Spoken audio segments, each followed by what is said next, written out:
결석 치료는 세 가지로 나눌 수 있는데요. 첫 번째는 약물 치료, 두 번째는 체외 충격파 세속술, 세 번째는 수술입니다. 약물 치료는 결석이 크지 않을 때 결석 배출을 촉진시키는 약물 치료를 하는 것이고, 결석이 5mm 이하의 결석에서 주로 하게 됩니다. 결석이 작을 때는 성공률이 90% 이상이 됩니다. 결석이 커서 약물 치료도 되지 않을 때는 체외 충격파 세속술이나 이제 수술을 고려하게 되는데요. 체외 충격파 세속술은 몸 밖에서 충격파를 발생시켜서 돌에 집중을 시키는 겁니다. 요관은 좁은데 돌이 커서 통과를 못해서 이제 문제가 되는 건데, 돌이 깨지면 작아지니까, 그래서 소변의 흐름에 따라서 자연적으로 배출되게 하는 것이 체외 충격파 세속술입니다. 장점은 몸이 편합니다. 어디 입원할 필요도 없고 일상생활에도 문제가 없는데, 단점은 실패할 가능성이 조금은 있습니다.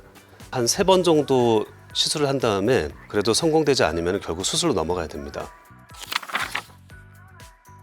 결석이 커서 약물 치료로 해결되지 않거나 또는 체외 충격파 세속술로도 배출되지 않으면 수술을 해야 됩니다. 내시경 수술이기 때문에 몸에 부담이 거의 없습니다. 상처도 나지 않고요. 장점은 거의 한 번에 결석을 해결할 수 있다는 장점이 있지만, 단점은 그래도 수술이기 때문에 입원도 해야 되고 마취도 해야 되는, 그래서 약물 치료나 체외 충격파 세속술보다는 그래도 몸에 부담은 좀 더 가는 그런 단점은 있습니다.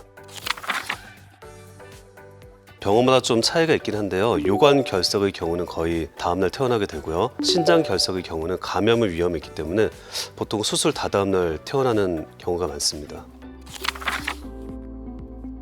내시경 수술을 불가능한 경우는 여러 가지 원인이 있는데요. 요관이 완전 폐색이 돼 있거나, 아주 좁아서 내시경에 통과를 못하거나, 요관이 많이 꼬여 있어서 역시 내시경에 통과를 못하는 경우에는 내시경 수술을 할 수가 없겠죠. 또한 결석이 너무 커서 내시경으로는 시간이 너무 오래 걸릴 것 같은 경우에는 내시경 수술을 할 수가 없습니다. 그래도 요관이 좁으면 풍선 확장 수술을 해서 내시경에 다시 들어가게 하는 방법이 있고요. 요관이 꼬여 있으면 유도철사를 넣어서 내시경을 일자로 만들게 하는 방법이 있습니다. 예를 들어서 결석의 크기가 3cm로 가면은 3mm짜리 결석이 1000개가 있는 겁니다. 그러면 1000개의 결석을 빼야 되는데 현실적으로는 좀 그렇게 하기가 힘듭니다. 결석의 크기도 내시경으로 할 수 있냐 없냐에 영향을 좀 줄 수가 있습니다.